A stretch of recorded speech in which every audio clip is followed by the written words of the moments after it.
The submarine that torpedoed a train commander, Eugene Fluckey, couldn't sleep. He stood in the control room of USS Barb. The submarine rocked gently in the dark waters. It was July 18th, 1945. Fluckey stared at the map spread before him. His eyes traced the coastline of Karafuto, Japan. A railroad ran along the shore. Trains moved supplies south every night. The commander had an impossible idea. A crazy plan. Fluckey had been hunting Japanese ships for months. His sub had sunk dozens of enemy vessels. But now he wanted something different. He wanted to blow up a train. The problem was simple. Trains don't float. You can't sink them with torpedoes. They run on land, far from the water. But Fluckey didn't care about problems. He cared about solutions. He called his officers to the wardroom. They gathered around the small table. Maps covered every surface. "Gentlemen, I've got an idea," Fluckey said. The officers leaned forward. They'd learned to expect the unexpected. Fluckey wasn't like other commanders. He took risks. He won battles. "We're going ashore," he continued. The room fell silent. Going ashore meant landing on enemy territory. It meant leaving the safety of the submarine. It meant facing Japanese soldiers on their own ground. No American submarine crew had done that. Not on Japan itself. Not during the entire war. The Barb's record USS Barb wasn't an ordinary submarine. She was a Gato-class boat. 311 feet long, 1,500 tons of steel, 10 torpedo tubes loaded and ready. But the sub's real weapon was her crew. They'd completed 11 war patrols together. They'd faced depth charges and destroyer attacks. They'd survived when other subs hadn't. Fluckey had taken command in April 1944. Everything changed after that. The Barb became a legend. In January, she'd done the impossible. Fluckey sailed into Namquan Harbor on the Chinese coast. The harbor was shallow. It was heavily defended. No submarine could survive there. But the Barb went in anyway. She fired 10 torpedoes at point-blank range. Ships exploded in massive fireballs. The harbor erupted in chaos. Then Fluckey ran for the exit. The sub raced through minefields at emergency speed. Japanese destroyers chased her. Depth charges exploded all around. The Barb made it out. Not a single man was injured. Fluckey earned the Medal of Honor for that raid. His crew earned his complete trust. The rocket sub Summer brought a new weapon to the Barb.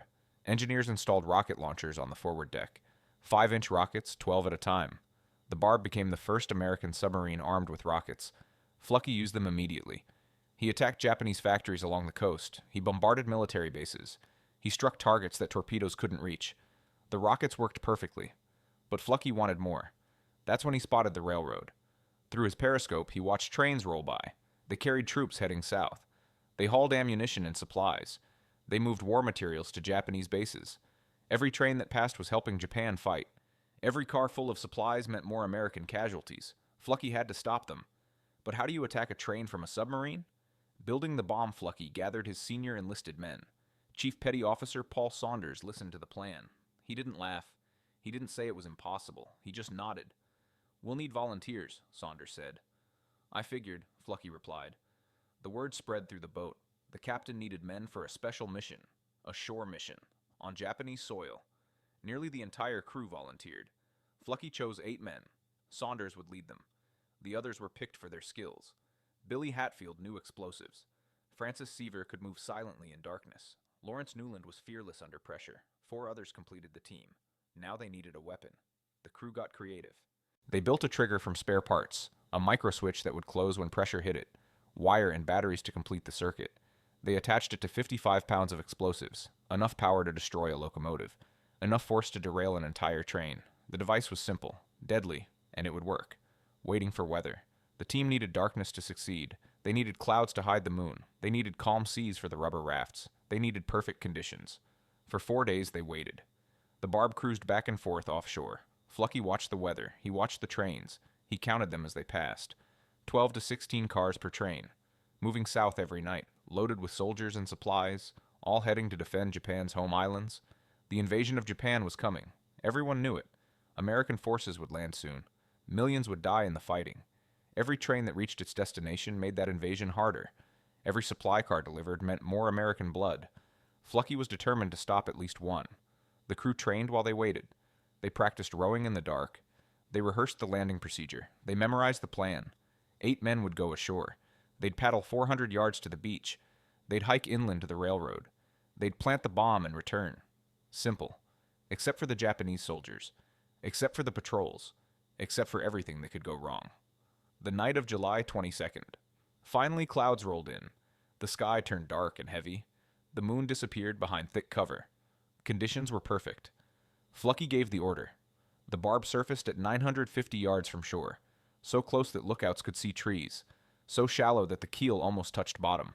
This was insane. Submarines don't operate in water this shallow. They can't dive if attacked. They can't maneuver. They're sitting ducks. But Flucky wasn't worried. In the darkness, the barb looked like a fishing boat, just another vessel in Japanese waters. The crew lowered 2 rubber rafts. The 8 saboteurs climbed down. They carried their bomb. They carried shovels. They carried weapons. Saunders sat in the first raft. He looked back at the submarine, his home for 12 patrols, his sanctuary in hostile waters. Now he was leaving it behind. "Let's go," he whispered. The men began to paddle. Rowing to Japan, the water was cold and black. Each stroke of the paddle sent ripples across the surface. The rafts moved slowly toward shore. 950 yards seemed like miles. The men didn't speak. Sound carried over water. A single voice could alert Japanese sentries. Silence was survival. They paddled for 25 minutes, their arms burned, their backs ached, but they didn't stop. The beach appeared ahead. Dark sand met darker trees. No lights showed, no movement was visible. The rafts scraped onto shore. Saunders jumped out first. He crouched low and listened. Wind rustled through pine trees. Waves lapped at the beach. Nothing else. The men dragged their rafts into the forest. They hid them under branches. Then they gathered their gear. They were standing on Japanese soil. Enemy territory. The home islands of Imperial Japan. 8 American sailors, alone in the darkness. This was the only ground combat operation on Japanese homeland. The only time American troops fought on Japan itself. History was being made right here. But they didn't think about history. They thought about the mission. The hike inland Saunders led the way through the forest. Trees blocked what little light penetrated the clouds. The men moved by feel more than sight. One hand touched the man ahead. One foot felt for the path. 400 yards to the railroad.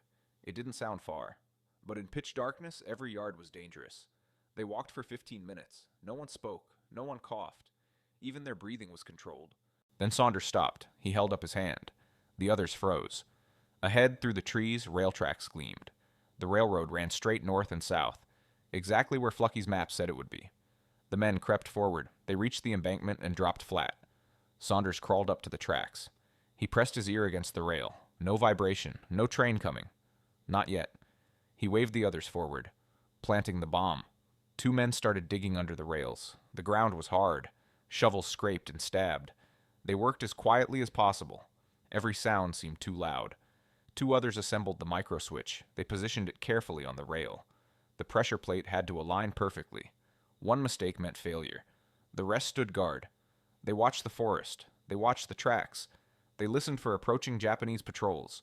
Time crawled. Minutes felt like hours. The hole under the tracks grew deeper. The bomb was lowered into position. Wires connected the micro switch to the explosives. Batteries provided power. Everything was checked twice. Then checked again. This had to work. There wouldn't be a second chance.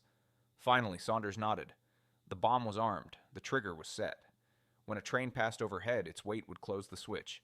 Then 55 pounds of explosives would detonate. The locomotive would be destroyed. The cars would derail. The train would be finished. Now they had to leave. Before the next train arrived. Before Japanese soldiers found them. The saboteurs backed away from the tracks. They covered their work with dirt. The bomb was invisible in the darkness. Time to run. The race back. The men moved faster on the return trip. They didn't worry about stealth anymore. Speed mattered now. Get to the beach. Get to the rafts. Get back to the barb. Branches whipped their faces. Roots tried to trip them. The forest seemed darker than before, but they pushed through. 8 minutes brought them to the shoreline. The rafts were where they'd left them. The men dragged them to the water. They climbed aboard and started paddling. Hard. Fast. Putting distance between themselves and that bomb. On the barb, Flucky watched through his periscope. His hands gripped the handles. His jaw clenched tight. The shore party was overdue. They should have returned 20 minutes ago. Where were they? Then he saw movement. 2 dark shapes on the water. The rafts were coming back. Flucky exhaled. He hadn't realized he'd been holding his breath. 1:47 a.m. The rafts reached the submarine at 1:32 a.m.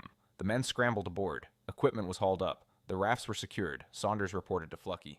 "Bombs planted, sir. Switches armed. We weren't spotted." "Good work," Flucky said. "Now let's see what happens." They didn't have to wait long. At 1:47 a.m., the night exploded. A massive fireball erupted on shore. Orange flames shot 200 feet into the air. The blast echoed across the water. The train had hit the switch. The bomb had worked perfectly. The locomotive was obliterated. Through the periscope, Flucky watched secondary explosions. The train was carrying ammunition. Car after car erupted in flames. Metal flew through the air. The entire train was destroyed. The crew on deck cheered. 8 men had just accomplished the impossible. They'd torpedoed a train from a submarine. Flucky ordered everyone not on watch to come topside. They deserved to see this. They deserved to celebrate. The Barb had made history. Again. The only ground operation. What those 8 sailors did that night was unique. No other American troops fought on Japanese soil during World War II. Not in the home islands, not on the mainland. Sure, Americans fought in the Pacific. They took islands across the ocean, Iwo Jima, Okinawa, Guadalcanal, hundreds of bloody battles. But those weren't Japan proper. They were territories, possessions, not the Japanese homeland itself. The invasion of Japan, Operation Downfall, was planned for November. Millions of troops would land on the beaches. Casualties were expected to be catastrophic, but the atomic bombs changed everything. Hiroshima on August 6th, Nagasaki on August 9th. Japan surrendered on August 15th. The invasion never happened. American troops never stormed Japanese beaches, except for 8 submariners on a dark night in July. They were the only ones. The first, the last, the only. Flucky's War. Eugene Flucky was born in 1913 in Washington, D.C. He graduated from the Naval Academy in 1935. He was 29 when he got command of the Barb. Before that, he served on other submarines. He learned his trade in the Atlantic and Caribbean. He studied tactics and strategies. He prepared for war. When he took the Barb into combat, everything he'd learned came together. He was aggressive. He was creative. He was fearless. His crew loved him. They trusted him completely. When Flucky said they were going into a minefield, they went. When he said they were attacking 30 ships, they attacked. He brought them home every time. 11 patrols before the train raid, not a single man killed. That's almost unheard of in submarine warfare. Submarines were death traps. 1 in 5 American subs never came home. Depth charges crushed hulls. Torpedoes malfunctioned. Mines exploded. The ocean was merciless. But Flucky's luck held. His skill held. His crew held. They were the best submariners in the Pacific. The train raid was just one more example. Another impossible mission accomplished. Another page in the legend. The Barb's arsenal. By summer 1945, the Barb was a floating weapons platform. She still had her 10 torpedo tubes. Mark 14 torpedoes, finally reliable after years of problems. 24 fish carried on board. Each one could sink a ship. She had deck guns, a 5-inch cannon on the forward deck. Smaller guns for anti-aircraft defense. The crew used them to sink sampans and fishing boats. And now she had rockets. 12 launchers mounted topside. 5-inch rockets with 60-pound warheads. They could strike targets 5 miles inland.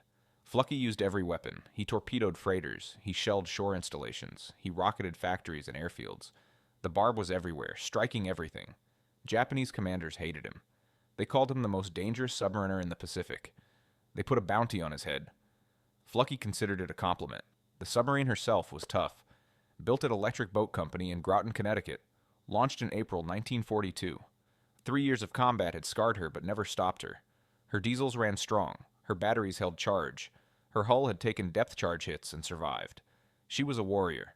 Life on a submarine. Living on the Barb wasn't comfortable. 80 men shared a steel tube 300 feet long. Space was precious. Privacy didn't exist. Hot bunks meant 3 men sharing 2 beds in rotation. The air was thick and humid. It smelled of diesel fuel and unwashed bodies. Ventilation was poor. Breathing was work. Food was scarce after the first week. Fresh vegetables ran out. Meat went bad. Canned goods and dried rations became standard. The cooks did their best. But submarine food was never good. Sleeping was difficult. The engines rumbled constantly. Machinery clanked and whirred. Orders echoed through compartments. Someone was always on watch. Silence never came. And always there was danger. Depth charges could fall any moment. A destroyer could detect you. A mine could explode. Death was one mistake away. But the crew endured. They had each other. They had their mission. They had Commander Flucky. That made all the difference. The rocket attacks before the train raid, the Barb tested her rockets. On July 3rd, Flucky targeted the town of Shikuka. The submarine surfaced offshore. Rocket crews loaded the launchers. Aiming calculations were made. Fire. 12 rockets screamed toward shore. They hit factories and warehouses. Explosions ripped through buildings. Fires started everywhere. The Barb submerged and moved to a new position. On July 5th, she struck again. This time at Shiratori. More rockets, more destruction. The Japanese couldn't respond fast enough. Flucky was proving a new concept. Submarines could strike land targets. They could support invasions. They could do more than hunt ships. The Navy was paying attention. After the war, submarine-launched missiles would become standard. Cruise missiles, ballistic missiles, nuclear weapons. It all started with Flucky's rockets, with his willingness to try new things, with his refusal to accept limitations. The final patrol. The 12th patrol lasted from June 19th to August 2nd, 44 days at sea, hunting, fighting, making history. The Barb sank freighters and fishing boats. She rocketed towns and factories. She rescued Allied prisoners from the water. She planted that bomb on the railroad. It was the most successful patrol of the war. Some called it the greatest submarine patrol ever. Flucky racked up an incredible score. But it wasn't about numbers. It was about impact. Every Japanese ship sunk meant fewer supplies. Every factory destroyed meant less production. Every train derailed meant disrupted logistics. The cumulative effect was devastating. The Barb alone couldn't win the war, but she contributed significantly. She hurt Japan's ability to fight. On August 2nd, the Barb returned to Midway. The crew was exhausted but triumphant. They'd done everything asked of them, and more. 4 days later, Hiroshima was bombed. 3 days after that, Nagasaki. 6 days later, Japan surrendered. The war was over. The Barb had survived. Her crew would go home. The cost of war. World War II in the Pacific was brutal. Millions died. Soldiers, sailors, civilians. The fighting was savage. Japan lost over 2 million people. Military deaths topped 1 million. Civilian casualties reached another million. Cities were destroyed. The economy collapsed. America lost over 100,000 in the Pacific. Every island campaign cost thousands of lives. Guadalcanal, Tarawa, Peleliu, Iwo Jima, Okinawa. The list went on. The submarine force suffered terribly. 52 American subs were lost. 3,500 submariners died. 1 in 5 boats never returned. The Barb was lucky. Not a single crewman was killed. Not in 12 combat patrols. That's almost miraculous. Flucky's skill saved them. But so did their training, their discipline, their courage. They were professionals doing an impossible job, and they succeeded. Flucky's legacy. Eugene Flucky retired as a Rear Admiral. He'd earned the Medal of Honor, 4 Navy Crosses, the Distinguished Service Cross, the Silver Star, the Bronze Star. He was the most decorated submariner in American history, the most successful submarine commander of World War II, a legend in the Navy. After the war, he helped design new submarines. He taught at the Naval Academy. He wrote about submarine tactics. He shared his knowledge with new generations. He died in 2007 at age 93. His funeral was held at the Naval Academy.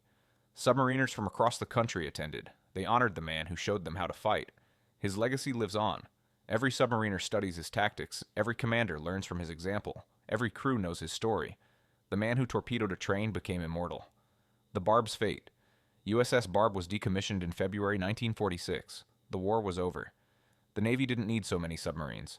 She sat in reserve for years. Just another warship in mothballs. Her fighting days were done. In 1954, she was sold for scrap, cut apart and melted down. The metal was recycled. The Warrior was gone. But her legacy remained. The Navy didn't forget. In 1963, they commissioned a new USS Barb, nuclear-powered attack submarine, a worthy successor. That Barb served until 1989. Then she too was decommissioned. The name was retired. No current ship bears it. But the original Barb's battle flag survives. It's displayed at the Submarine Force Museum in Connecticut. Visitors can see it. Red silhouettes mark her kills, ships, factories, and one tiny locomotive. That train is what makes the Barb special. That one unique victory. No other submarine can claim it. The 8 saboteurs. History remembers Flucky. He got the medals and recognition. His name is famous. But 8 other men went ashore that night. They risked everything. They made the mission succeed. They deserve recognition too. Chief Paul Saunders led them. He was the oldest, the most experienced, the steadiest under pressure. Without him, the mission fails. Billy Hatfield handled the explosives. His expertise armed the bomb. His skill ensured it worked. One mistake would have ruined everything. Francis Sever moved like a ghost, silent, invisible. He got them through the forest. He kept them hidden. He brought them back. Lawrence Newland and the others did their jobs. They dug the hole. They stood guard. They pulled together as a team. All 8 made it home. Not a scratch on any of them. They accomplished the impossible. They made history. Their names should be remembered. They were heroes, too. Why it mattered. The train raid didn't change the war. Japan was already defeated. The atomic bombs were coming. Surrender was inevitable. But the raid proved something important. It showed American creativity, American boldness, American refusal to accept limits. When someone said submarines can't attack trains, Flucky found a way. When someone said you can't land on Japan, he did it anyway. That attitude won the war, not just in the Pacific, everywhere. Americans didn't follow rules, they invented new ones. The raid also terrorized Japan. If submarines could land commandos anywhere, nowhere was safe. The home islands weren't secure. The war could come to any beach. That psychological impact mattered. It weakened Japanese morale. It made surrender seem more reasonable. Every little bit helped, and it gave Americans a great story. In a war full of tragedy, here was something amazing. 8 guys in rubber rafts, 1 homemade bomb, 1 spectacular explosion. People needed that. They needed heroes. They needed hope. The Barb delivered, the technical innovation. The micro switch was genius, simple, reliable, deadly. Someone remembered how trains work. Wheels roll on rails. Weight presses down. That pressure can trigger a switch. The crew built one from spare parts. A pressure plate. A spring. Electrical contacts. Wire to the bomb. Batteries for power. When the train's weight hit the plate, it closed the circuit. Electricity flowed to the detonator. The explosives fired. Physics did the rest. This wasn't just luck. It was engineering. It was problem solving. It was American ingenuity at its finest. Today, improvised explosive devices work the same way. Pressure plates, trigger switches, hidden bombs. The basic concept hasn't changed. The Barb's crew invented modern landmine tactics. They didn't realize it at the time. They just wanted to blow up a train. But they pioneered a technique, one that's still used today. That's innovation with lasting impact. Submarine warfare evolution. The Barb represented the peak of World War II submarine design. Diesel-electric boats, surface hunters, torpedo platforms. After the war, everything changed. Nuclear power arrived. Submarines could stay submerged for months. Speed increased dramatically. Range became unlimited. Missiles replaced torpedoes as primary weapons. Cruise missiles struck land targets from hundreds of miles away. Ballistic missiles carried nuclear warheads across oceans. Today's submarines bear little resemblance to the Barb. They're twice as long, 10 times as heavy, infinitely more capable. But the spirit remains. Submarine crews still hunt. They still take risks. They still push boundaries. Flucky would recognize that spirit. He'd be proud of modern submariners. They're carrying on his legacy. The tactics changed, the technology advanced, but the courage stayed constant. The forgotten heroes submarine sailors fought in obscurity. Their battles happened underwater. Their victories went unseen.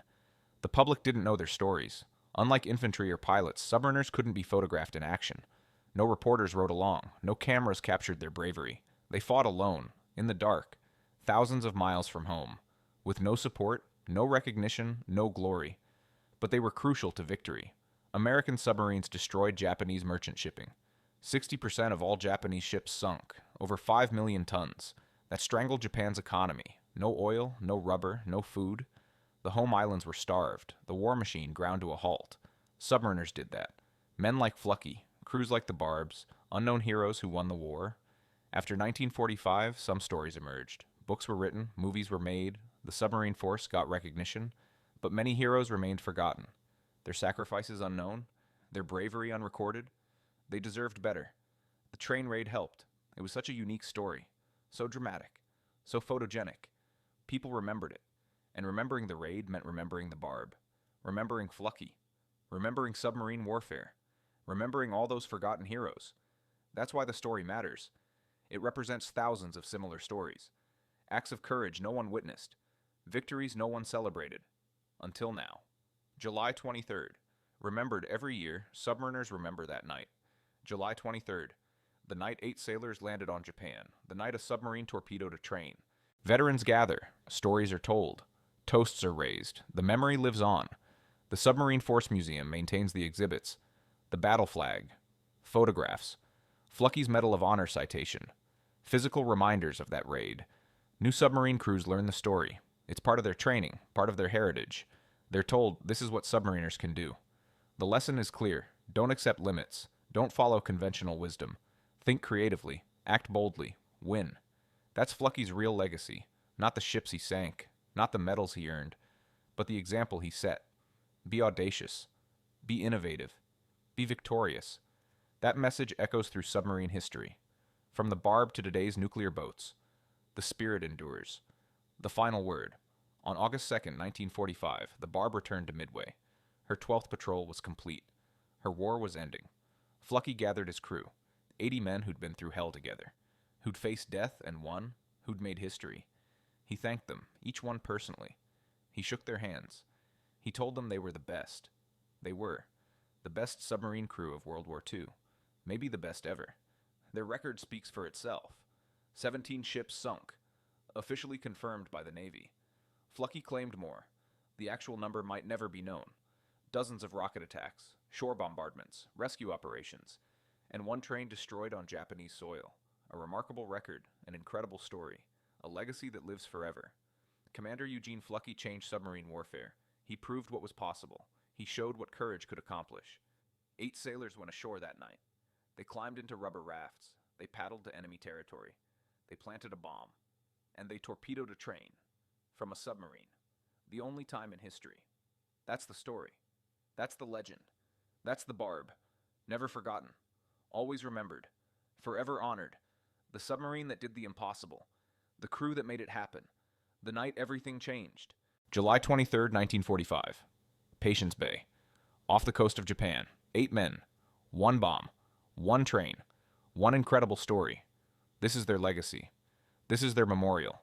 This is why we remember. Because heroes deserve to be remembered. Because courage deserves recognition. Because history matters. The USS Barb torpedoed a train, and nothing was ever the same.